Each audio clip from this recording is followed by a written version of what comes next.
people cannot think ahead to understand who they need to hire. So like you can read all the business books, right? You can read all the interviews and stuff like that. But like when it's in terms of like interviewing, like business owners obviously they think short term, and then they start like blaming other people for their issues or like shortcomings and stuff like that.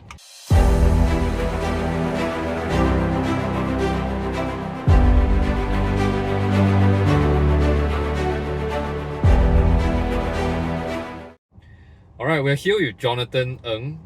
Jonathan has done well over $11.1 million worth of e-commerce sales.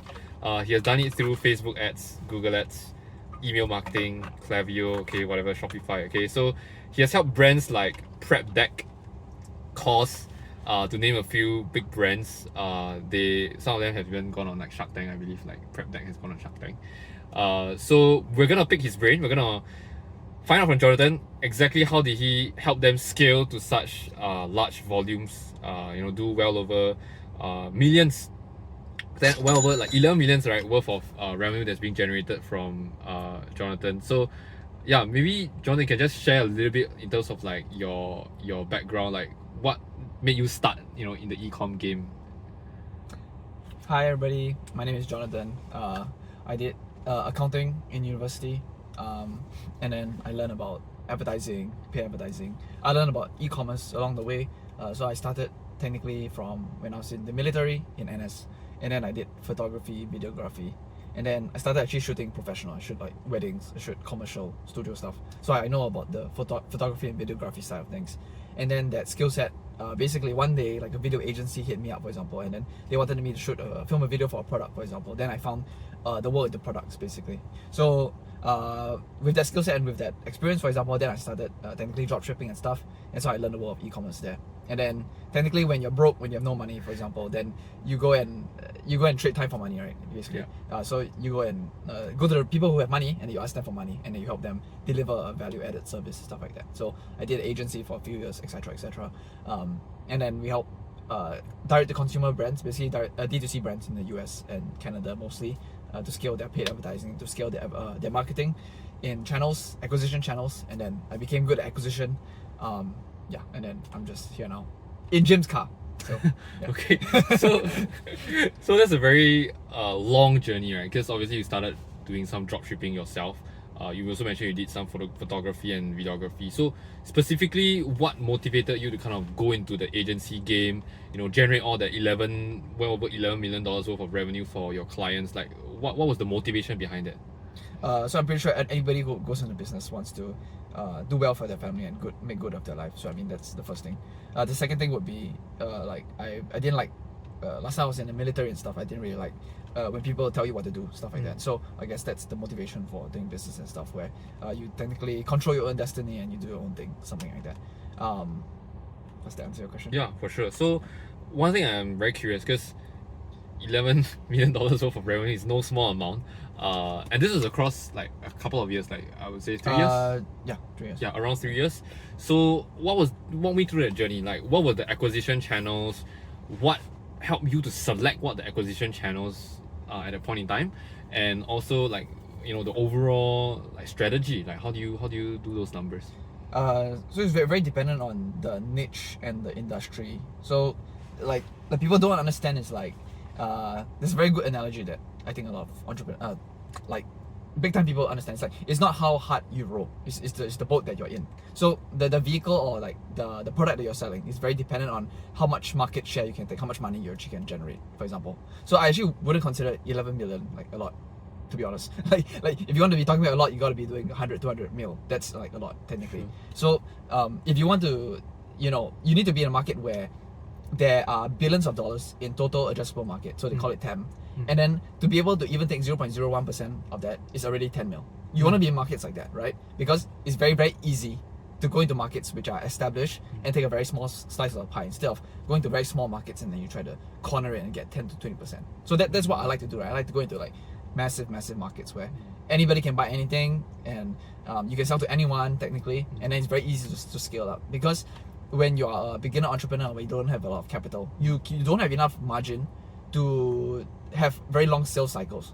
So you need sales cycles where every day, every minute of the hour basically of the day, you can acquire a customer. Yeah. So like a 24/7 salesperson that can pretty much target the mass markets, right? People that buy like your fast-moving consumer goods, kind of things like your skincare products, things like your prep deck stuff, right? Like basically kitchenware, right? Yeah, If you correct. will. So everyone has a kitchen, right? And it's infinitely scalable because everyone will buy those products as compared to some super obscure niche, like correct. you know Like crypto. yeah. Sorry. Sorry, don't hate me, guys, please. Thank Yeah, you. but like some obscure niche that nobody even knows, like some mole remover for I don't know, condominiums or something, right? Like there's something that in Singapore there's no mole remover here because the weather all year round doesn't cultivate more in a way. Okay, so I think one thing to talk about is scalability, right? So the journey to scale towards 11 million. Okay, I think you did mention, okay, yes, 10, right? Picking the niche is important. Picking your clients are very important. So what was your thought process behind how do you select like what the acquisition channels are? Because sometimes business owners, entrepreneurs, I speak to them every day, right? And they are always about like the shiny object of like, hey, should I use Twitter? Should I use Facebook? Should I use Threads? Should I use Instagram? Right? Like they obsess over things that actually don't really matter at all. So what's your advice, and like how do you select your acquisition channels? Yeah, okay, so I'll just speak it from the standpoint of like purely you are selling direct to consumer or selling B2C, okay? Yeah. B2B, I won't talk about it in this video because we can go on for an hour about it, okay? But basically, B2C is very simple. It's like if people are actually, there's inherent demand for your product and people are searching for this thing. For example, like Jim said, mole removal. Mole removal is something I look for. I don't just wake up one day and I want to have mole removal, right? It's like I find mole at the corner of my condominium, for example, and then I discover that okay, I really need this. Let me go and search who are the top providers for it. So if there's demand for it already, there's undoubtedly just go to Google. Google has so much inventory in the world that you can build the entire business off of Google alone. So you actually don't have to do much technically. Yeah. If you're in the business of and really want to scale top of funnel where people don't understand your brand, don't know you, for example, then Facebook is the way to go. Obviously, people say TikTok is very powerful as well, which I definitely do agree. It's just more like TikTok, you're selling to a younger demographic. So if there's not a lot of people in the niche that she can buy this thing, for example, that's on TikTok, then there's no point doing it as well. Another thing about advertising is that like there's a taboo of saying get rich quick, but the thing is, if you advertise a product, for example, and off the bat, for example, it doesn't perform or it's not performing to expectation, it's probably the product, it's probably your business, okay? It's not because it takes time to generate sales. Most of the time, no, it's not like that. It's like people can make a decision fast. It's just that if they are not making a decision fast enough for the sales to come in fast enough for your expectation, for example, it probably means that the product is not special enough, it's not unique enough in some way. So like I would say I've like really scaled a company. Like I've really seen that trajectory grow probably like 6 times in my life, which is like really like explosive growth. like within a 30-day span you can like 10x the business. That sort of growth. It's like once you see it the first time, you understand, okay, that is product market fit. If you don't see that the first time, right, it's your product. It's really your product. It's not you. It's like you need to improve your product in some way or make it more differentiated or special. Yeah, so this is just advice, and I know people don't want to hear it because like get rich quick is not a very good way of living life, but like if the product doesn't explode, you should probably improve or change it somewhat. Okay, so one follow-up question on that, could it be the market, right? Because sometimes, because I work with primarily Singapore businesses, you obviously work with primarily US based businesses where the population size in US is 300 million, in Singapore it's 5 million, right? So for us in Singapore, if we want to see like what you mentioned, like a 10x growth in 30 days, I think the capacity and the saturation for that is a little bit different from the US, and the TAM is so much smaller. So what advice would you have to somebody that, let's say, we really want to do that 10x growth here? Would you just recommend us to just go overseas to kind of target the other markets? So to be honest, there are a lot of rich people in Singapore, right? But they don't make it through like consumer goods. They don't make it through B2C. They are in like construction, they're in oil and gas, they're in commodities, stuff like that. So it's like if you want to be in the Singapore market only, you got to sell to like extremely high ticket, high value individuals. If you still want to run a B2C business, for example, then 100%, like you need to be selling into markets which have money, have like more than 100 million people plus, that sort of thing. Like to me, for example, like Germany is a massive market, right? It's like 83 million, for example, but you don't have the if you do not know German, you're gonna get wrecked there, right? So it's like you need to number one, pick markets, then number one, pick your strategy, then number one, go execute. But most of the time it's like, I think people think that I'm Singaporean, so I should have an inherent advantage here. I actually think that's false, because Singapore is a very not dystopian.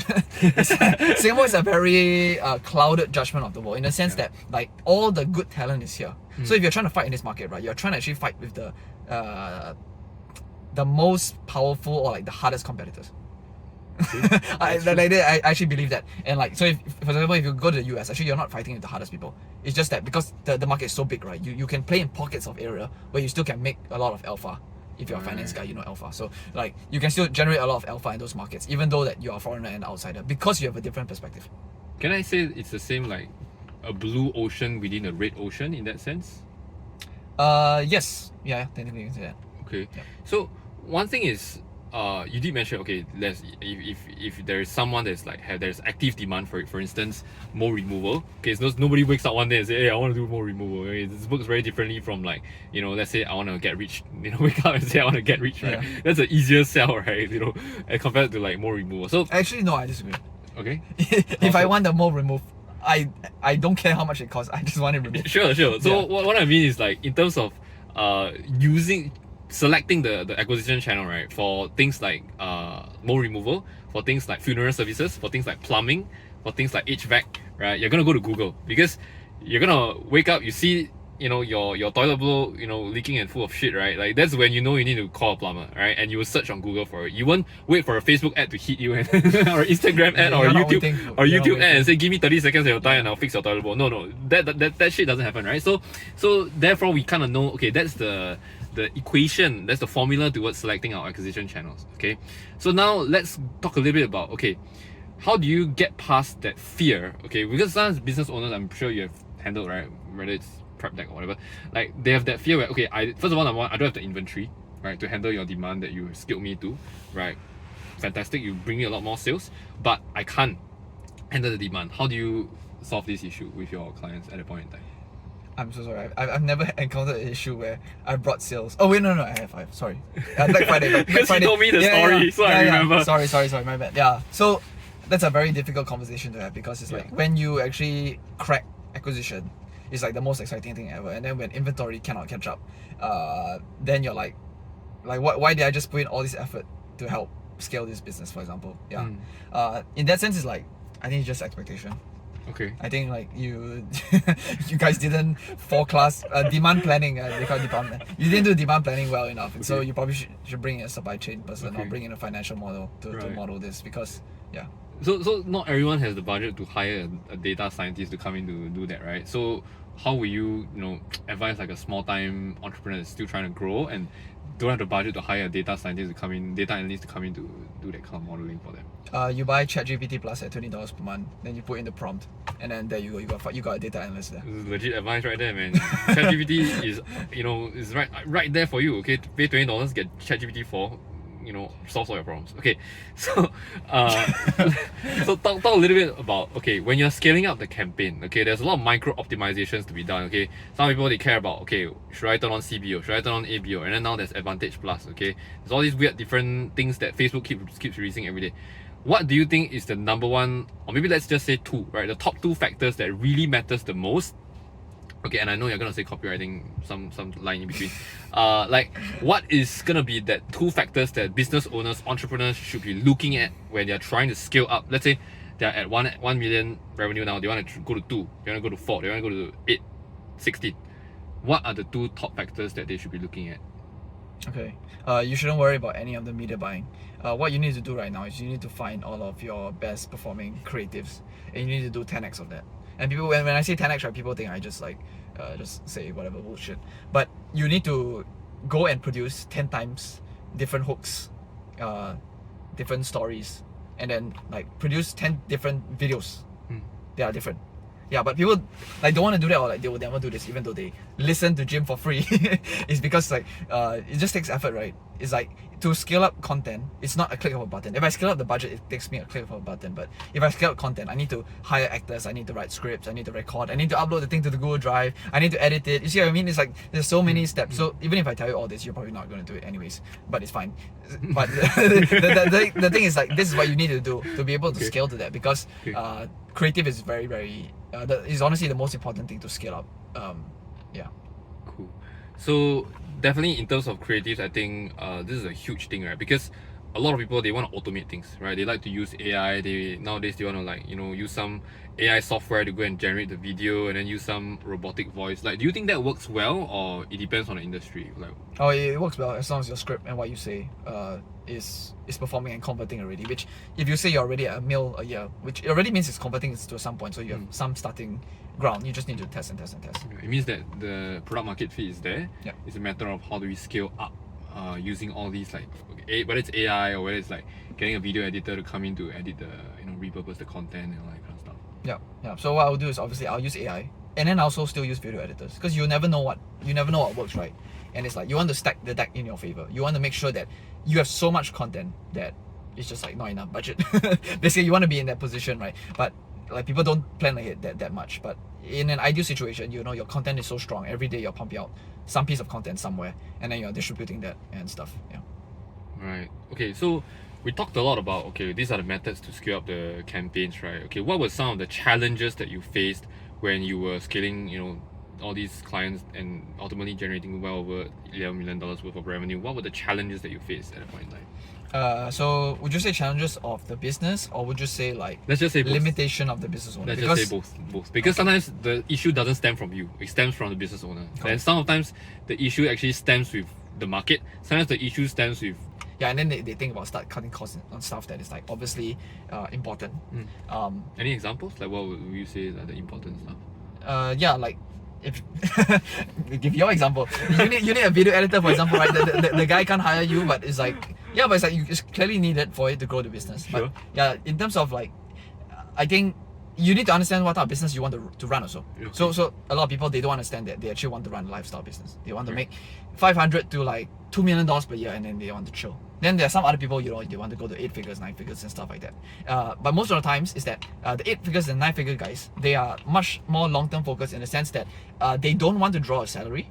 They don't want to draw profits out of the business. They want to reinvest everything, and that's why the companies are able to grow. But when you're in the 500 to 2 mil stage, you're not really big enough to compete with the big guys, and then you're not big enough to hire the correct people to actually run the business for you, so that you're removed. So, for example, it's like, oh, I want to hire a fantastic CMO to replace my talent and my skill set or whatever, right? That person is going to cost 100 to 200k a year, which is 8k to 16k per month, for example. Sure, yeah. But it's like, if you're at a 2 mil per year revenue stage, you're never able to be able to hire that, because that's 10% of your revenue, right? So it's like, you need to understand, like, to hire smart people, they want to work on opportunities where are massive, challenging tasks that, like, oh, I don't know what the problem is, and I want to challenge myself. But if you don't want to build the kind of business, right, you can never hire those people.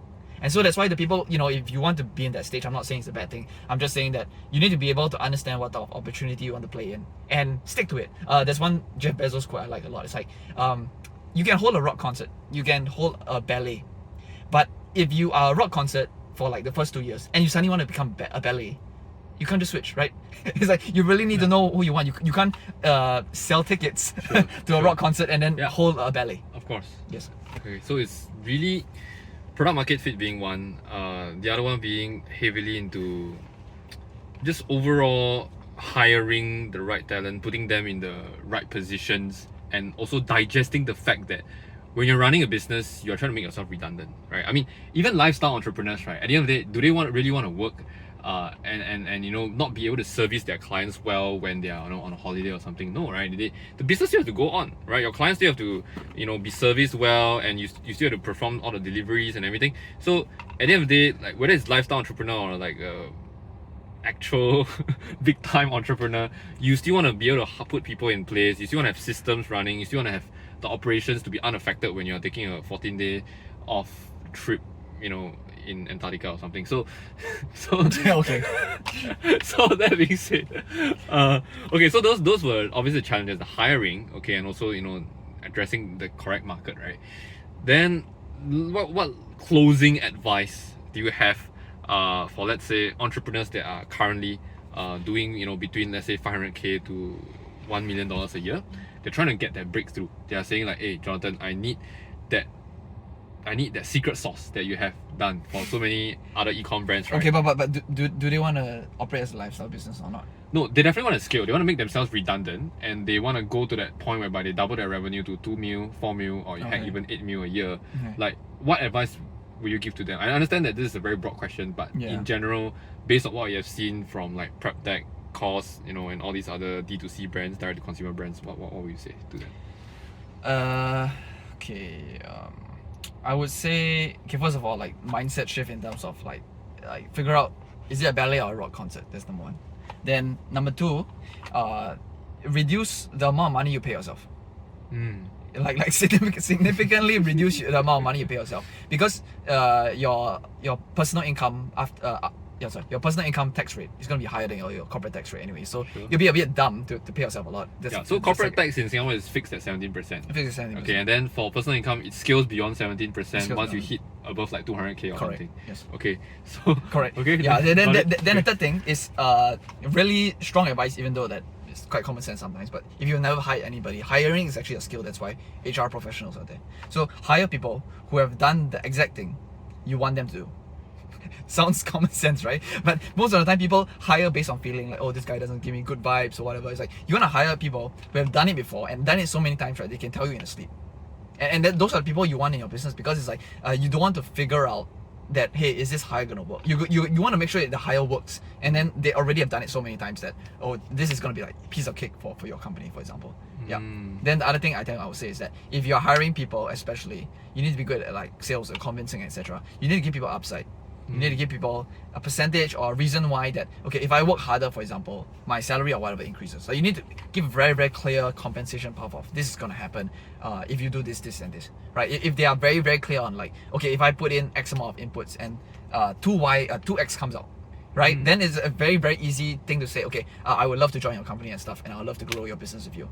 Yeah. If you want to run a business and then just make yourself rich, then go and just become a lifestyle business and, I don't know, do something, right? But the thing is like, people don't understand that part. It's like, yeah, the business is not meant to make you rich. The business is meant to enrich everybody and enrich the lives of your customers. So if you cannot like stand behind that mission, right, then you're probably in business for the wrong reason, right? And you probably also will never succeed. So sorry.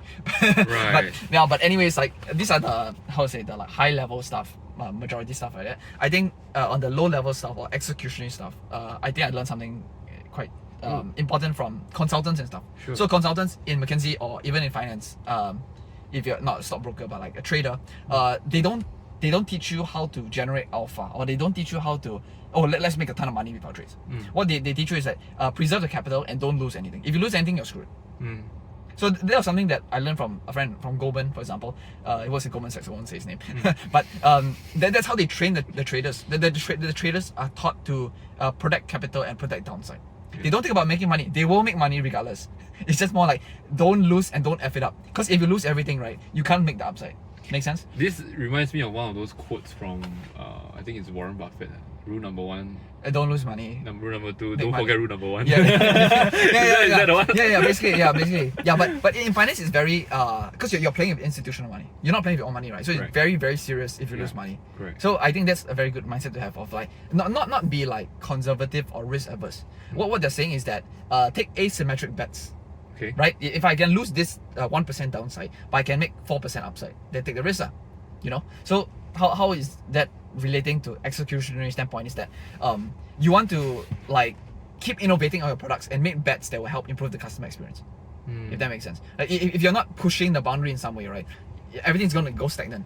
So for example, if we talk about it in the marketing or acquisition standpoint, right, if you're too reliant on one paid advertising channel, for example, and that single channel, like they rug pull you, basically they kill your ad account and then your entire business dies, for example, that's not really a business, right? So you want to like spread the risk or spread the load, but also don't spread the load until too much where you're bootstrapped, you can't do anything. But you gotta be like talked about this. I told Jim about this, about like content marketing and stuff like that. You want to be like 2 to 3 steps ahead, where you are using every single advantage you have, and then you're just milking the shit out of it. Okay. Yeah. So it's really diversifying. Okay, acquisition channels. That's very huge, and then you. I wouldn't say that because when I say that, I think a lot of people think They like, might misconstrue. I it. need to be like Yeah. 10 different channels and then you do everything, which is obviously the wrong thing to do. Yeah. I'm just saying that you need to, you know, be 3 steps ahead to plan on Okay. the second and third channel, Right. and then also have them be able to operate without you being there or like present or whatever. Okay. So Yeah. would it be fair to say that when you hit a critical mass, let's say you are investing $1 million a year in Facebook ads, and then any more money you put in, right, you don't see a positive return, that's when you know that, okay, that has saturated already, let's move on to the next acquisition channel? Or what's your formula for? That is completely untrue. When people Okay. cap out on Facebook ads, right, it's because they're hitting the same audience and they're hitting the same message, and then Okay. they think scaling the ads is not enough. It's because you not enough hooks. Okay. So it goes back to the problem of can you 10x your content or your creative? Mm. Yeah. So when people think that they hit a cap on Facebook, okay, to be fair, if you're not in the Singapore market, if you're in like a US market, Yeah. it's not because there's not enough people to sell to, by the way. It's because your ads clearly not working, or like they are just capping out on that demographic of audience. Yeah. I hear you. Alright, so I'm just gonna summarize. So we went through some of the struggles that Jonathan faced when he was scaling up all these direct to consumer brands to well over like $11 million of revenue, and also we went through some of the biggest factors that you need to take note of when you're scaling towards that, and also went through some closing advice from Jonathan so that we can basically scale your company to like well over like whatever you're doing right now. So yeah, so much thank you so much for doing this, by the way, because I know this is very impromptu, and it's kind of like in a setting of a car, and it's just not super high quality production, but thanks for doing this, Jonathan. Appreciate it. Okay. Thank you guys.